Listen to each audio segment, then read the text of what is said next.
nkolaganayo mu byobulamu muntu gwe olina kilo mmeka otudde awo tulaba tusoma tukubaganya ebirowoozo omwaka gwatandise weetaaga okukendeeza ku buzito bwo oba weetaaga okubwongerako weetaaga okuba nga buli awo nga bulungi nga bwe buli oba wayitawo dda tulina kye tuyita BMI health relationships. First of all, your personal relationship with your health.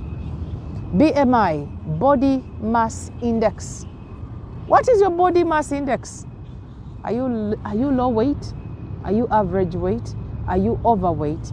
Are you obese? Are you obese plus? Tulina abantu ng'essaawa yonna ayabika naye ali awo tamanyi ali ku soda anywa. Essaawa yonna ayabika buli lunaku alya pizza.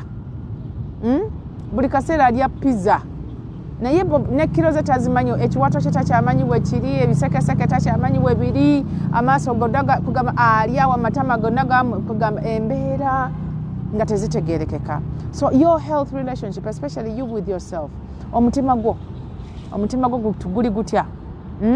Pressure ye eri etya? Endwadde ki z'olina? Kiki ky'otayina? Amaaso go gakola gatya? Oyimiridde otya? Olaba bulungi? Gatandise okufuna ekifu? Weetaaga glasses? Weetaaga okucorrectinga? Oyinza okuba ng'olina eye defects, olina okuba nga you have sight defects, nga weetaaga okuyitereeza amangu kubanga bw'oliba totereezezza mangu oyinza ate okufunamu oba oli awo ate ekibi ekisingako awo. Tubuuza era nti sukaali wayimiridde atya?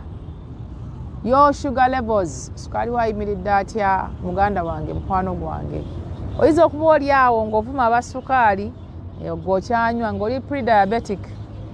Tulina situation waliwo abantu nga they are not diabetic nga tannaba kufuna mitawaana gya sukaali, wabula abantu abasinga, a big percentage of all of us, over 75%, we are pre-diabetic.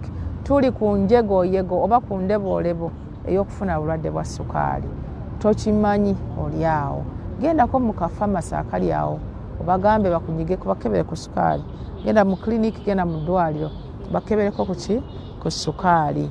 Tukugamba munnange obuwanvu bwo bufaanana butya? Kubanga body mass index tugifuna nga tugize obuwanvu bwaffe ne tubugeraageranya n'obuzito bwaffe ne tufunamu ennamba eyo kati gye tubalirako whether we are overweight, whether we are average oba we are low weight. Bw'oba nga oli muwewufu ng'owewuka tolina buzito butuufu, omubiri gwe gulina utawaana era gulina kye gubanja. Bw'oba nga oli overweight kitegeeza nti organs zo oba ebitundu by'omubiri gwe bikuyambako okutambuza obulamu bwo, okugeza omutima, ekibumba, ebyenda, kalulwe, amawoowoolo, lungs zino tuziyita amawuggwe, oli mu kuzizitoowerera. Akatima ko funye ekikonde ekyo, bw'ofunye ekikonde kyo guno gwe mutima gwo, guno gwe gwange naye bw'ofunye ekikonde kyo, that is the size of your heart. Kati nabwe weepime omutima gwo gutunuulire ne sayizi yo, obunene bwo olina kilo 110, akakondeko bwe kati, omutima ogwo gw'oli mu kubonyaabonya. Kyobola nti bw'oba otambula otandika okuwulira ng'ekifuba kizitowa, otandika okuwulira nga entunnunsi zikukuba, otandika okuwulira nga togenda, osindika tokola ki?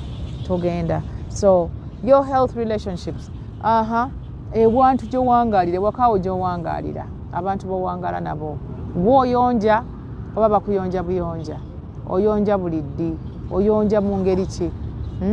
Oyoza engoye buli lunaku oba oyoza nga wayiseewo ebbanga? Ani akwoleza, bakwoleza batya, bakozesa biki?